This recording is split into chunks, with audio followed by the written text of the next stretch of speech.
And welcome everybody to another edition of the GSMC Football Podcast brought to you by the GSMC Sports Network. As always, I'm your host, Kenneth Grunfelder, and it's great to have you guys here on this Tuesday, January 7th. We have a lot to talk about on the show today. Before I get into that, just want to remind you guys, as always, tip or donate, get your comments recognized. Make sure to hit that super chat button in the chat if you want to see me acknowledge any thought or comment you may have throughout the live broadcast. Makes the show more lively, more entertaining between myself, the host, and you guys, the viewers. We appreciate you guys' viewership each and every day, so any contribution you can make to the show means the world to us as we put out content for you guys each and every day. And also, the other way to help out the show is by going to the link at the bottom of the show segment on the ticker, GSMCPodcast.net.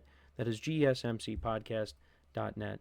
So let's get into what we are going to discuss for today. So we're going to start off the show. We're going to talk about Tyreek Hill and his post-game comments after the Dolphins' loss to the Jets, talking about leaving the Dolphins and wanting out. So we'll get into what he had to say, and I'll give you my thoughts on that. Then we'll also talk about some of the coaching decisions that have been made over the past couple of days. We'll talk about the Patriots letting go of Gerard Mayo after one season. We'll also talk about the Giants retaining both Joe Shane and Brian Dable, so they'll be back for the 2025-2026 season. We'll talk about the Steelers as well and their loss to the Bengals as they come into the playoffs with little to no momentum.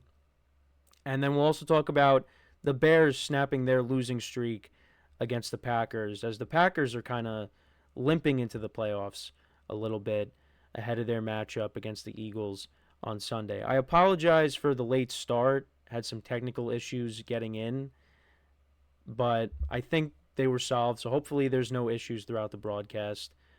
But yeah, I was dealing with some things that I never dealt with before, particularly with the graphics that you see around me. They weren't popping up for some reason, so I had to keep restarting my computer, and eventually it worked. So I've never had that issue before.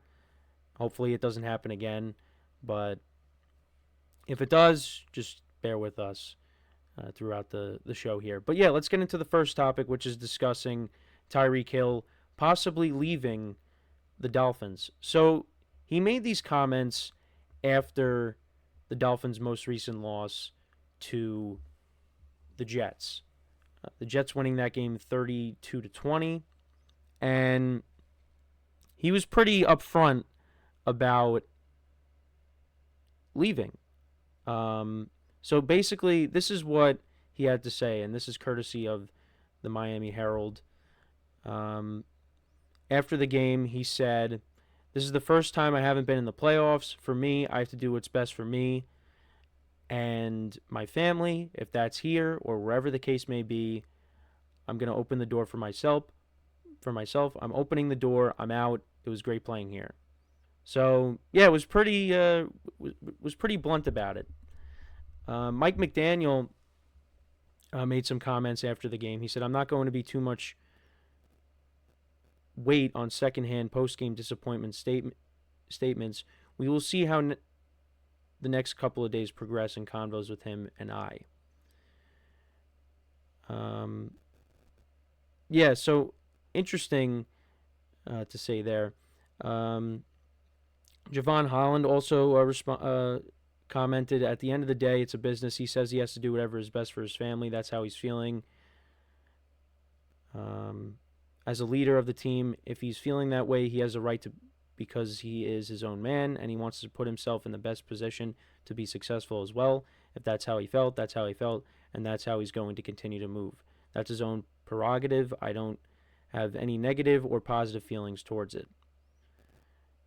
And Hill also said, "Love Finn Nation, blessing open doors for the Hill family forever.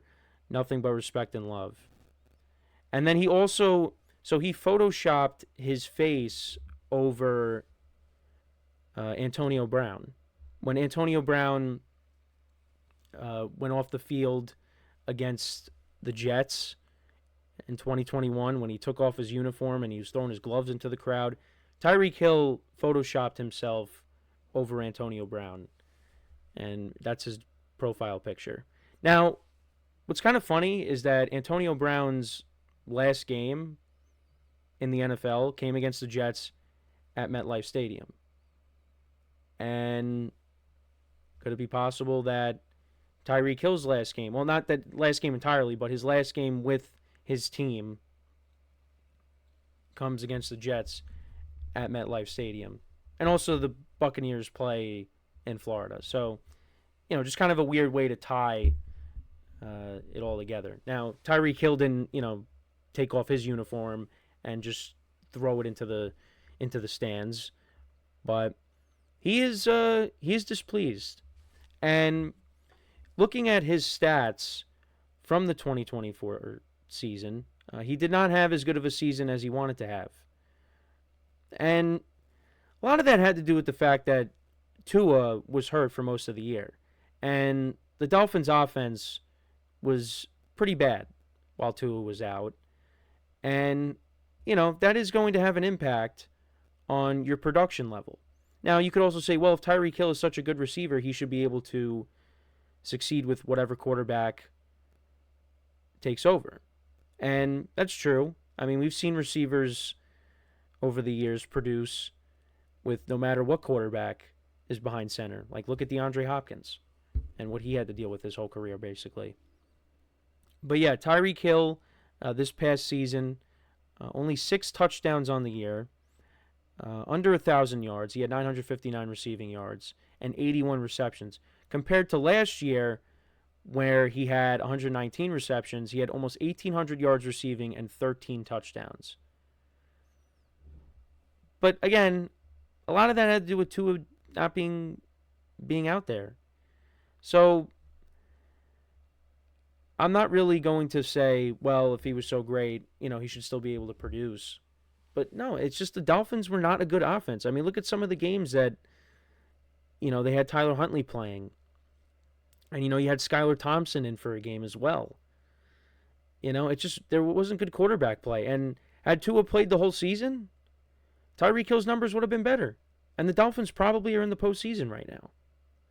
But it's just, it's kind of odd that Tyreek Hill has kind of reversed course here, because he has been a huge Tua supporter since he got to Miami.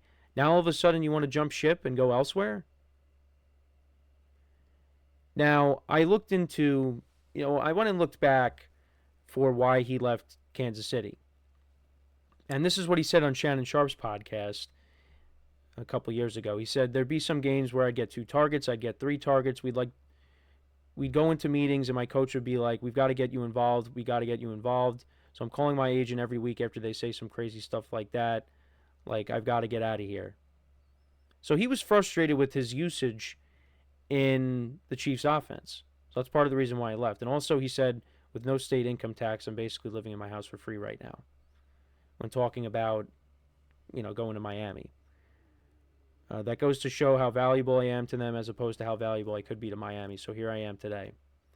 Well, now you flash forward to the end of the 2024 season, and he wants out. And the other thing, too, is he did mention that, he did mention retirement at one point. So I guess, is that just not a thing now? So I'm a little confused there. But, yeah, I mean, it's possible that he moves on. I mean, we see this all the time in the NFL with some of these receivers. If they want out, they eventually get their wish. And, the team finds a suitor, and they're gone. And there's plenty of teams out there that could use Tyreek Hill. But for me, what I would say to Tyreek Hill is, why didn't you just stay with Kansas City? He's so frustrated with the Dolphins' offense and not making the playoffs. Well, guess what? With the Chiefs, missing the playoffs for the first time, you were guaranteed to make the playoffs every year with the Chiefs. And guess what? The Chiefs don't miss you. They have won back-to-back Super Bowls. The first year without you, they won a Super Bowl. Last year, they won a Super Bowl. And who knows? They could be on their way to a three-peat. You could have stayed there, and you could have been making the playoffs every single year. You could have 2 more rings to your resume, but you decided to leave because you weren't being used properly in your eyes. And now you're with the Dolphins, and your quarterback, unfortunately, has had a concussion problem, and he's missed some time over the years. And, well, he wasn't out, these last couple games because of the concussion. It was for other injuries because he got knocked around um, this year, dealing with the hip injury. So that's why he missed the last 2 games. With Mahomes is always available. Mahomes pretty much plays every game. 2019, the year that you actually won the Super Bowl, talking to Tyreek Hill, like he's actually here, Mahomes did get hurt, but you still won the Super Bowl. But Patrick Mahomes plays in every game. And the only times he doesn't is the final week of the regular season. So, again, Tyreek Hill really has nobody to blame but himself. And the Dolphins, you made the playoffs the last couple years, but the first year you made it was with Skylar Thompson, and then last year you got knocked out by the Chiefs. So Tyreek Hill should have stayed with the Chiefs, but he wanted out. He wanted a new contract, and this is where he's at now. Now he wants out. So this is something we can keep an eye on. Maybe the Dolphins have conversations with him. Maybe he's just overreacting and he's still a Dolphin next year and they run it back. But it would not surprise me if he ends up going somewhere else. Because again, this is how these receivers operate. They don't get their targets. Team is not playing well, and they're like, all right, I'm out of here. I don't want to be here anymore. So he could be, once again, looking for a new home. Like I said, there's plenty of teams out there that could use him. So, yeah, let me know what you guys think, though, about this. Does Tyreek Hill end up getting traded this offseason? Let me know in the comments. So we're going to take our first break of the show now. When we come back, we will talk about the Patriots letting go of Gerard Mayo and what they could possibly do, what they could be possibly doing now with letting him go. Who are they bringing in? Probably Mike Vrabel. So we'll get into all that when we return. So with that being said, stick around, and we'll be right back here on the GSMC Football Podcast.